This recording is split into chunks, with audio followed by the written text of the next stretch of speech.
Hey everybody, this is Dean and welcome to Photo Blue.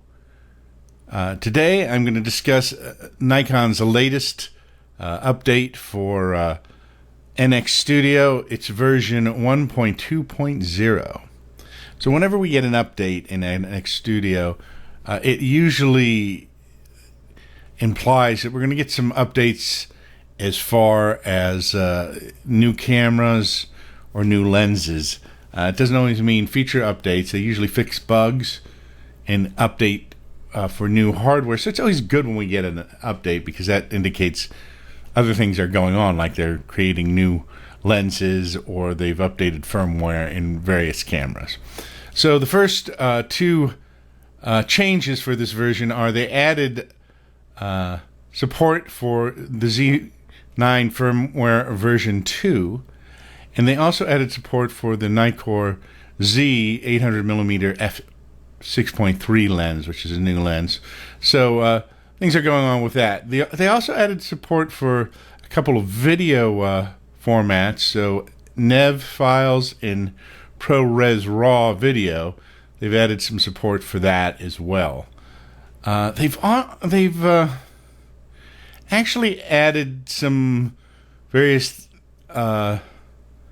support for cropping and exporting, and it has to do with different resolutions and stuff. So when you export, you can actually select dots per inch in the resolution now, and you can also change the image size using inches and centimeters.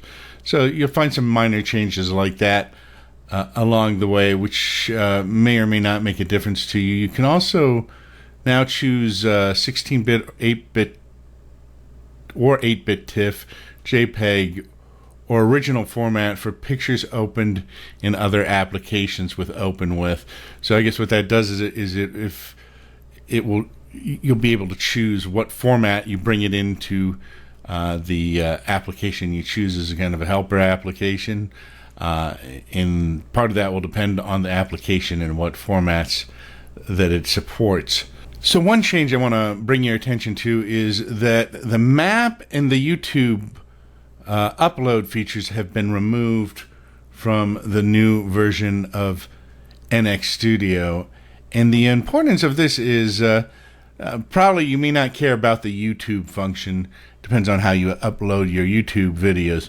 But the map function, I'm kind of disappointed they've taken that out, and I don't know if it's like a permanent thing or they just took it out because they want to focus on other areas of the program. But the map function would take GPS coordinates that were in your photo file, and it would map it to a map. And that functionality is in Lightroom by Adobe, and it's also in ON1's raw photo editor. They have like a map feature, and those are kind of nice because you can actually look at a map and see where you took photographs and in what areas you've taken them all over the map. And if you travel a lot, that's also useful.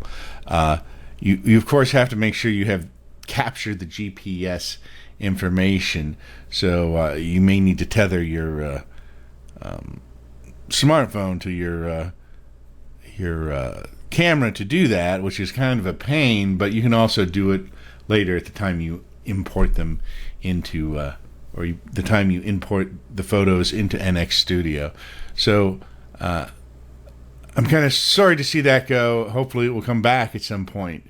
They fixed a lot of other issues that they had, like minor issues in there. I won't really go over each one of those, but they've fixed some bugs in the software. They've also added support for Windows 11, and I've been using NX Studio in Windows 11 without any problem, but it's always good when they add support for the current operating system that people are using. So those are the major changes that they've done and additions in this new version. I'm Dean, and this has been Photo Blue, and I'll see you next time. Don't forget to subscribe, share, and like.